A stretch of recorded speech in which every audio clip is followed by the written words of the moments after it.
Have you ever pondered how much technology surrounds us at home, and if you could create it yourself? Welcome to the exciting world of do-it-yourself electronics, where everyday household items transform into technologic marvels. Today we live in an era where technology is not just a luxury but a staple, a fundamental part of our homes. Imagine the thrill of understanding the mechanics behind these gadgets. Imagine the satisfaction of creating your own devices, from a simple LED circuit to a fully functional alarm system. This isn't a realm reserved for the tech wizards alone. With a bit of curiosity and the right guidance, anyone can participate in this growing trend. DIY electronics, it's not just about creating gadgets, it's about embracing a mindset of exploration and innovation. It's about learning, growing, and most importantly, having fun. In this video, we will delve into this fascinating world of DIY electronics, and you'll see that it's not as complicated as you might think. Before we dive into the experiments, understanding the basic components of electronics is essential. So let's get started. Imagine an electronic device as a city. The streets, avenues, and highways are like the wires and circuits, guiding the electricity where it needs to go. Now let's meet some of the city's key players. First up, we have resistors. They're like traffic cops, controlling the flow of electricity or current through those streets. They ensure that the current doesn't move too fast, preventing any electrical accidents in our city. Next, we have capacitors. Think of them as water towers. Just like how a water tower stores water for later use, a capacitor stores electrical energy. When the city needs a sudden rush of power, the capacitor is there to provide it. Moving on to transistors, they're akin to the city's switches. They can turn the electrical current on or off or amplify it, much like turning on a light switch or turning up the volume on your stereo. Last but not least, we have microcontrollers. These are the city's mayors. They're in charge, making decisions and controlling the other components. They can be programmed to perform specific tasks, like turning on a light at a certain time or responding to a button press. Now, these are just a few of the many components you'll encounter in the world of DIY electronics. Each of these components has a specific role to play in the overall functioning of an electronic device. Learning to understand and use these components is like learning a new language. It's all about understanding the grammar and vocabulary, and with practice it becomes second nature. Remember, every complex electronic device, from your smartphone to your car, is composed of these basic components working together in harmony. And that's the beauty of electronics. It's a symphony of resistors, capacitors, transistors, and microcontrollers, all playing their part to create the technology we use every day. With these basics in mind, it's time to get our hands dirty and start experimenting.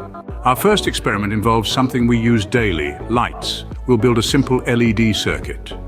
To start with, gather your materials. You'll need a battery, an LED, a resistor, and a breadboard. If you're wondering what a breadboard is, it's a rectangular plastic board with a grid of tiny holes used for building and testing circuits.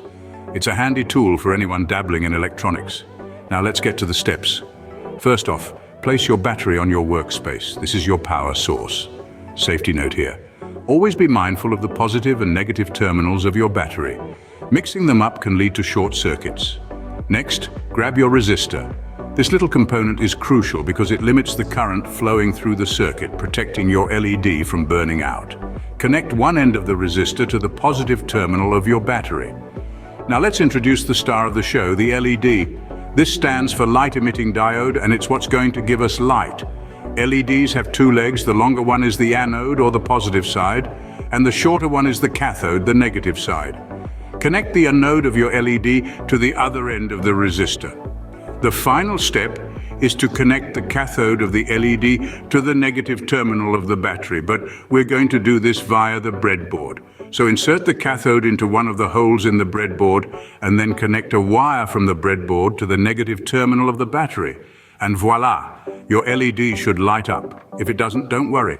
Check your connections and make sure everything is in the right place. Remember, safety first. Always wear protective gear and work in a well-lit and ventilated space. And never leave your circuit unattended while it's powered. And there you have it, your first DIY electronic gadget, a simple LED circuit. Let's kick things up a notch. How about building your own alarm system? Imagine waking up in the morning and feeling like a tech wizard because you've designed and built your own home alarm system. Sounds exciting, right? Well, let's dive right in.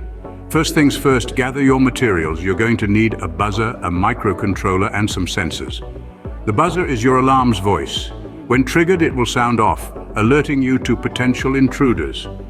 The microcontroller is the brain of the operation. It's what interprets the signals from the sensors and tells the buzzer when to sound off.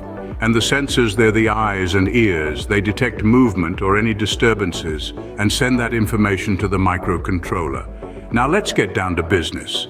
Start by connecting your sensors to the microcontroller. This is a straightforward process. Just remember, the sensor's output pin should be connected to the input pin on the microcontroller. With that done, it's time to connect the buzzer. The buzzer's positive terminal should be connected to one of the digital pins on the microcontroller. The negative terminal, on the other hand, should be connected to the ground pin on the microcontroller. You're almost there. Now it's time to upload the code to the microcontroller. This code will dictate how the alarm system functions. It will establish when the buzzer should sound off based on the signals it receives from the sensors. And there you have it. You've just created a simple yet effective DIY alarm system. You can place the sensors at various points in your home, like near doors or windows.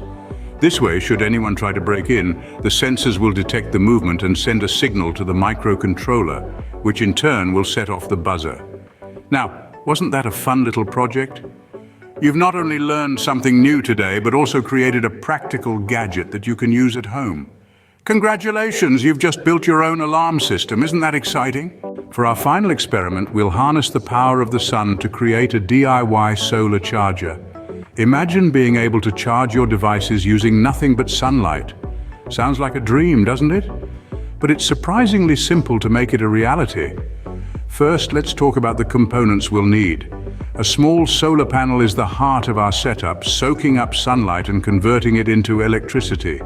We'll also need a rechargeable battery to store the energy and a couple of diodes to keep the current flowing in the right direction. Lastly, we'll need a USB female port. This is where you'll plug in your device to charge it. Now let's dive into the process.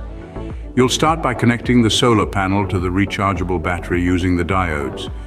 The diodes are crucial here as they prevent the battery from discharging back into the solar panel when it's not sunny. Then you'll connect the USB female port to the battery. This is the point where you'll be able to plug in your device and charge it using the power stored in the battery. Remember to test your connections at every stage. It's important to ensure that everything is working as it should before you move on to the next step. And take your time. This isn't a race. The satisfaction comes from creating something functional with your own hands.